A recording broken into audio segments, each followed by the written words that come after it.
Kingam-panahy nampitondrany lohateny hoe mahagaga i Kristy.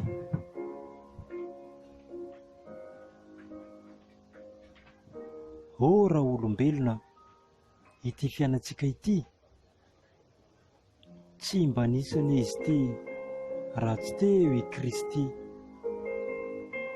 Fa izy ilay mahery, mahavita ny zavatra rehetra, koa ninonina izany dia tsy hety ho voafetra. Koa hitantsika amin'izany fa izy ilay mahagaga, ary raha izy maneho ny heriny hatrany dia tojoro mampitolagaga.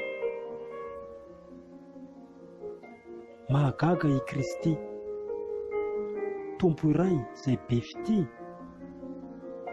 maneho ny heriny hatrany ety ambonin'ny tany.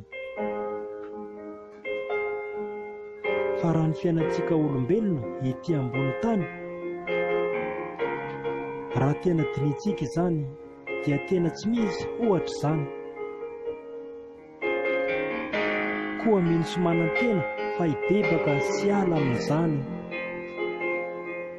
sanatria tonga ny andro farany ka hisy ny hitomany. Omeko ohatra iray ianao raha olona mpangalangalatra, mialahy dia mialahy ary mivavaha dia mibebaha.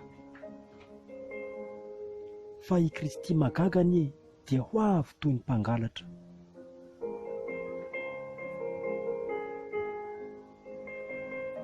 Ho tantaraiko anao koa rehefa gagana izay vitany, ary ho gaga tokoa fa tsy misy izay tsy sitrany. Tao ny maty, ny jamba, ny moana ary ireo marenina, sy ireo favoazana maro samihafa izay nahazo andra olombelona. Nisy an'izany dia volon-draolona koa izay nalefa tany amin'ny kisoa. Mahagaga izy satria fa tena sitrany tokoa. Mpanoratra izaho, Patrik.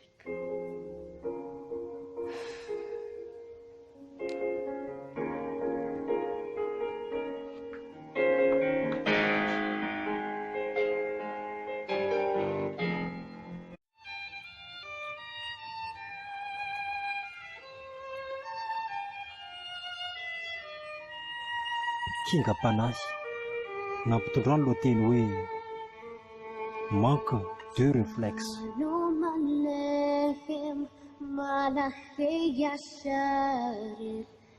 L'islam est une soumission à Dieu. Ka izao tamin'izy avy nividy lamina dia noentiny papany tany l'islam. Ny fiantsoana Andriamanitra an'izy ireo dia veriny fa hoe Ela. Kanjo izy io tsy izany fa manao hoe Allah. Ka dia nanomboka teo zareo dia soritra taminazy vetivety teo. Ary tsy izany fotsiny, ka izy mbola nivoaka gazety koa teo no eo. En plus, sady efa rikiriky koa izy no sady efa teo leo. Ka dia nanomboka teo ihany dia tsy nirara intsony ny fiainan'izy ireo. Ary ho ajanona amin'izay hon'ilay izy ka ho fararany hatreo. Nefa dia saorany be dia be tokoa ianareo izay niheno azy teo. Efa maro dia maro ihany anefa raha ny zavatra efa niseho. Ary tsy vitan'izay fotsiny fa dia tena miparitadritaka any mihitsy ilay tena feo. Nosoratany izaho, Patrik.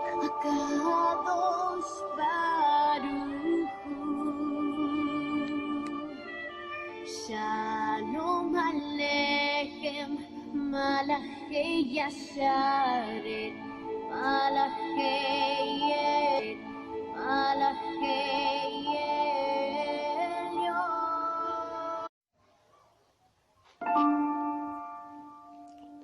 Kinga-panahy na mpitondra ny lohateny hoe misento. Fisentohanao foana andro aman'alina no hita, ka dia tena mafy loatra arak'izany ny zava-bita. Mahatsiaro ireo izay efa lasa sy mandinika ny ho avy, sy ireo ho voalaza dia efa mampisento ahy sahady. Dia ahoana ny fiainana no misy ny mampisento, fa ny hetsika atao rehetra nefa dia mba saintsaina koa serotrereto. Fisentoana foana rehefa misy ny tsaroana, izany no resaka etoana ka indrindra eto manoloana. Misento mafy mihitsy satria dia tena miraikitra ilay izy. Mifikitra tampisaka ao an-tsaina ka tena mafy izay tsy izy. Koa indro asiana ihany ny fifaliana ara-pisentoana, fa tsy dia fahoriana foana no mety hitrangana sy ny famonoana.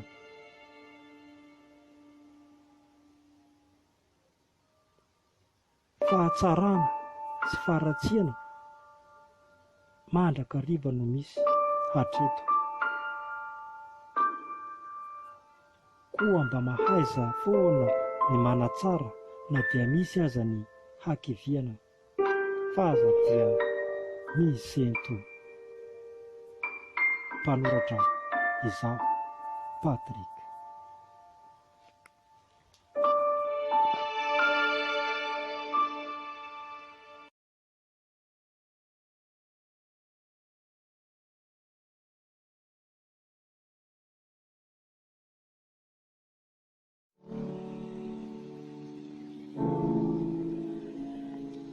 Kinga-panahy na mpitondra ny lohateny hoe ny fitiavan-tanin-drazana. Fa raha resaka fitiavan-tanin-drazana ity indray no dinina sy hojerena, dia tena tsara ary tena masaka, ka mila tsy haiko tsony izay ho tenenina, kanefa mbo misy ihany ny azoko ho tenenina. Ka izao, tsara loatra ny tanin-drazana raha havana, ka izay no resako sy ho tantaraiko eto amasonareo androany, koa avia daholo ianareo raha namana. Na iza io natapaka sy namana, ka dia izao. Tianao ny tanin-drazanao, ka dia tena tiako koa ny tanin-drazako. Io samy mandray azy hoe io no malalako ary tsy mba ho atakaloko, ary tsy maintsy ampahafantariko an'ireo rehetra izay ho taranako. Ka toy izany ilay resaka sy hevitra tiako ambara eto androany, kanefa tsy hifarana mihitsy ny tantara raha tsy afaka adiny ray any ho any. Ka donc aleoko ahy fitenintsika fotsiny amin'izay tena izy, satria raha isika rehetra izao dia efa saina olon-dehibe daholo, fa tsy misy saina ankizy. Ka ny atao hoe tanin-drazana tompoko dia tanin'ilay razana izay tena misy manompo. Eny, na dia izany aza mba adiny koa ny any ambony ihany, izay tena misy an'ilay tompo ny tompo. Ny tompo any ambony tsy dia tiako ho lazaina, fa ilay ty ambony tany no tena tiako ho tantaraina. Fa mba justa hoe fampafantarana sy fampatsiahivana ho antsika rehetra izay manan-tsaina, dia amin'izay mba tsy hialahala maina, koa aoka amin'izay ary mba samy ho tonga saina.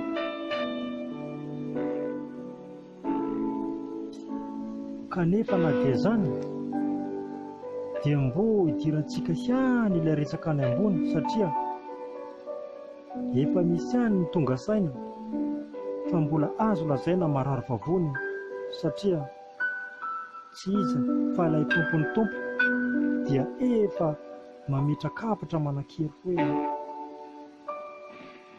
tsy azo ataony manompo tompo roa hafa tsy izaho. Koa dia efa henontsika tsy fantatsika izay ranabavy sy rahalahy, ka aleo alamina, aleo ary ny azo no arahina, dia amin'izay mba tsy hijalijaly sy tsy ho fanipanina, satria fa izy ilay fantatsika fa tompo ny tompo ilay ratsy toa, ka aleo ary azy no ny azo no arahina, ka amin'izay mba tsy hijalijaly sy ho fanipanina.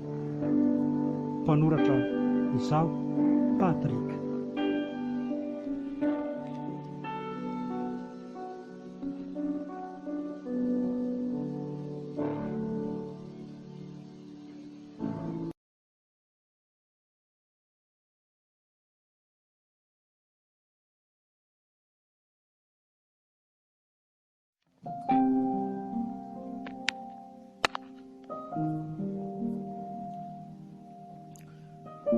Kingam-panahy na mpitondra ny lohateny hoe Patrisia rehetra. Ho anareo rehetra izay manana anarana Patrisia, hafatra milay be no hozaraiko aminareo, ka heno tsara fa tena tsy izy koa ary aza mba miahiahy.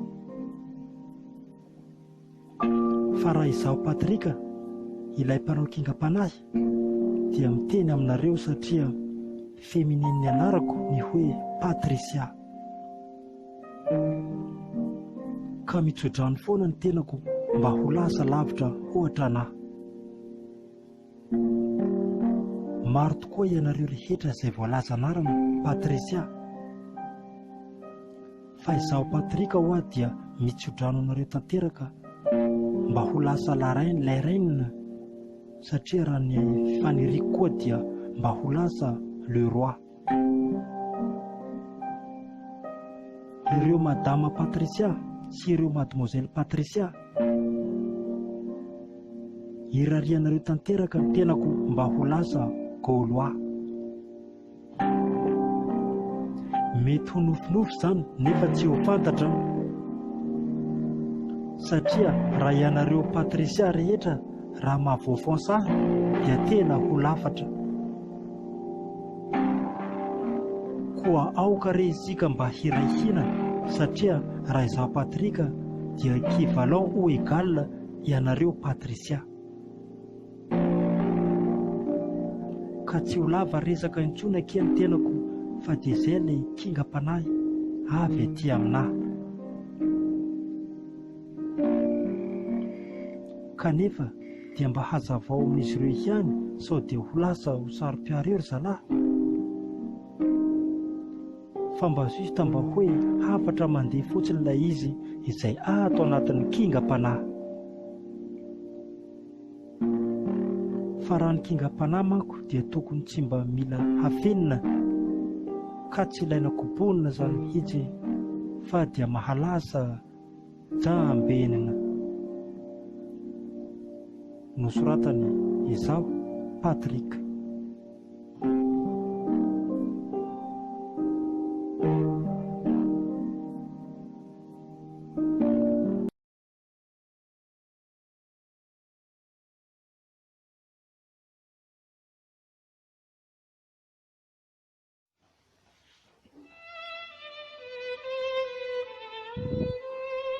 Kingam-panahy na mpitondra ny lohateny hoe Raha fahafatesana.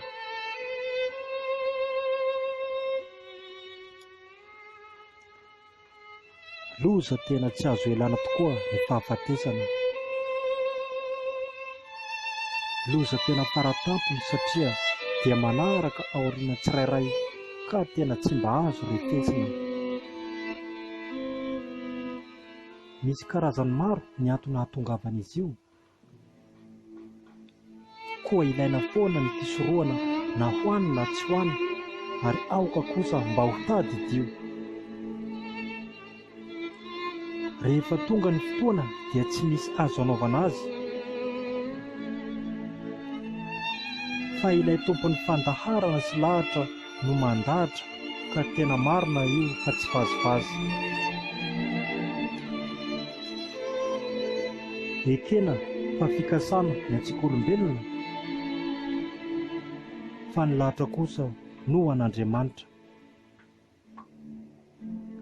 Raha jerena dia misy ireo mbola kely dia efa taraiky sahady nefa toa tsy mba trahatra antitra. Na koa l'homme propose, Dieu dispose. Ka rehefa mba ao anatin'ny fisorohana dia mba manaova fanatanjahantena ihany toy ny Ligne 11. Fa raha ny fahafatesana dia tsy mampilaza na miprevenir. Io dia ho avy toy ny mpangalatra ka tsy te halala na mbola tanora na koa ao anatin'ny avenir. Izany dia mety hanapoaka, handringana, hanafoana sy handripaka daholo. Ko ilaina mandrakariva ny manao ny marina raha mbola velonaina sy fanatanterahana hatrany ny didy folo.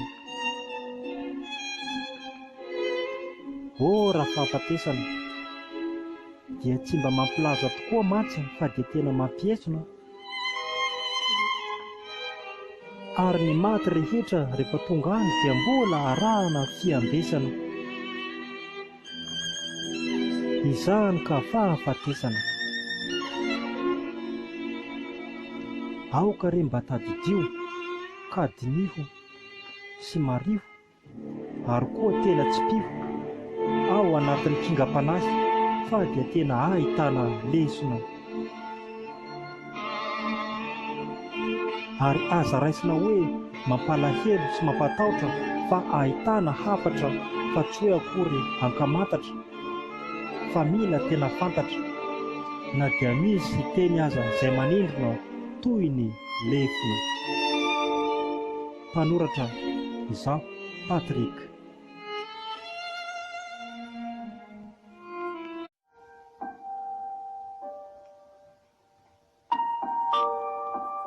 Kingam-panahy na mpitondra ny lohateny hoe resabe no sady bala ho azy. Be resaka izy no sady be bala ho azy. Ary ny fomba fisainany amin'izany dia ohatra ny olona tsy nandalo taratasy, kanefa mba anisany nandalondalo ihany ny taratasy. Satria izao, ary dia aoka avy hatrany koa ho fantatrao fa ireo olona tena tsy nandalo ny taratasy dia mety afaka hamaritra kokoa an'ireo izay be resaka sy be bala ho azy. Na nandalo taratasy io na tsy nandalo taratasy. Ka iresabenao io sy ny laingalainga ajanony ihany io, fa ratsy ny atao hoe mpandainga. Ary efa fantatsika koa ilay fomba fiteny hoe aleo mifanena amin'ny mpamosavy toy izay mifanena amin'ny mpandainga. Koa ambadin'io hatraizany zava-bita izay ny fenoana lainga maro sy ny resabe ary koa ny fikafika. Ka izay voafeny ratsy ny boky any am-paradisa sy voamaika tafarina ry ambany, ary dia sanatria dia ho tompon-daka ny jentilisa. Ka aoka re mba hitandrina sy hahay hamesavesa. Nosoratany izaho, Patrick.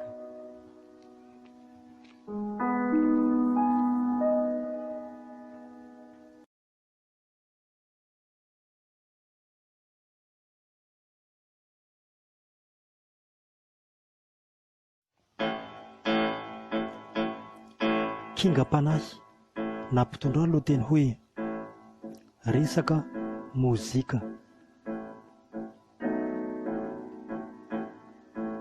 Do maro tokoa ireo gadona mozika ety an-tany ka ampiarintsika amin'ilay tena bo. Rehefa raikitra ilay izy dia alefa avy hatrany satria anisany efa pare.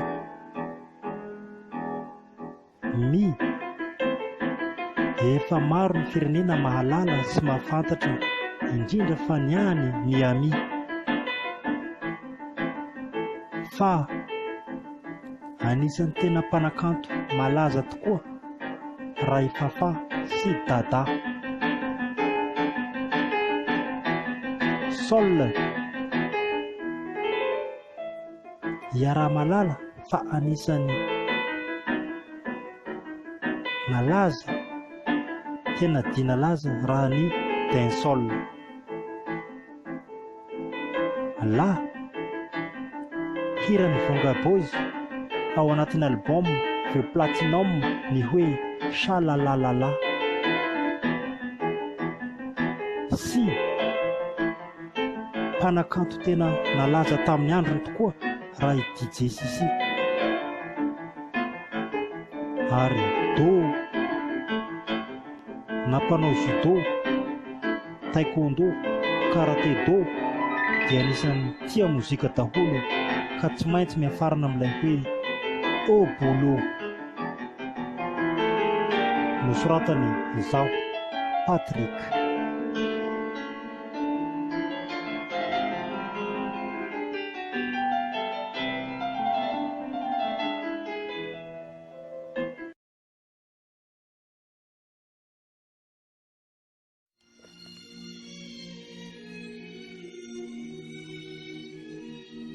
Kingam-panahy nampitondra ny lohateny hoe safidy.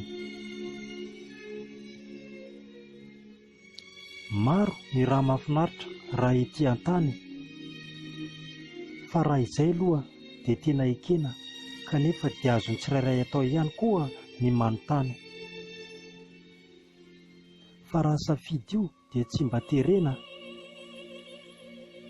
Tsy terena tokoa satria there is no account for a test. Izany hoe samy manana ny tiany daholo raha ny olona rehetra. Na olon-tsotra io na koa ireo mpivavaka toy n'ireo pretra. Fa ny tsara ho fantatra dia mba mahaiza ihany re mamantatra ny amin'ny mahalasa lavitra sy ny amin'ilay tena izy. Indrindra ireo taranaka-tsika aty aoriana mba ampianaro izy ireny mba hahay safidy.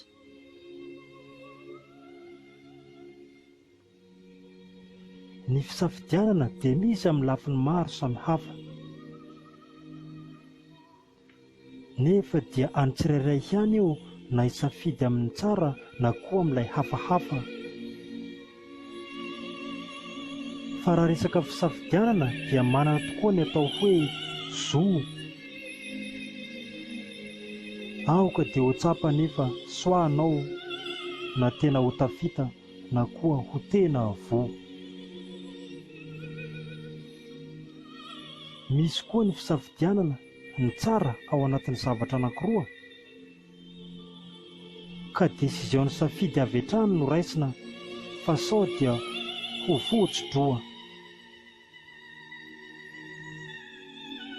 Tandreny fa raha imenina io dia tsy mba ao aloha fa ao aoriana foana no andatsa. Ka aleo mba mahazo koasiana ihany isika rehetra fa ratsy tokoa raha sanatria ka mahazo latsa. Mpanoratra izaho Patrick.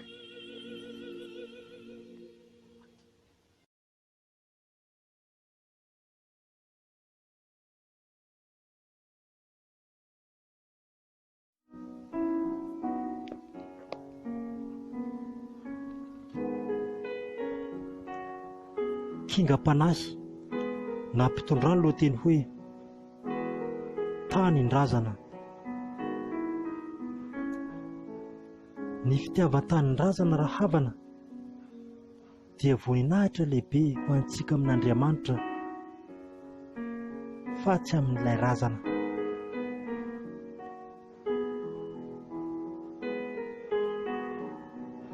Tanindrazana io ny tany tsy hamelana. Tanindrazana ny olona rehetra samy manana. Tanindrazana tsy mila anaovana adalana. Tanindrazana tsy azo angalarana. Tanindrazana preska tany na haterahana. Tanindrazana, tanindrazana, satria tsisy fikany amin'izany na higogoko aza na hitomany, na hanova feo na hiova toetra na faritany, fa rehefa ray voajanahary izay dia ray ihany, ary tokony tsy mba ho hisy olona hanao an'izany. Ka noho izany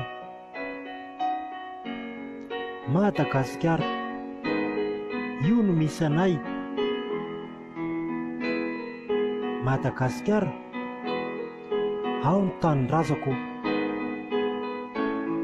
Madagasikara, tsy mba mampanahy. Madagasikara, io no malalako ary tsy mba ho atakaloko amin'ny eran'izao tontolo izao, ka sanatria velively na mbola misy tsara aza ao ambadika ao. Tanindrazana.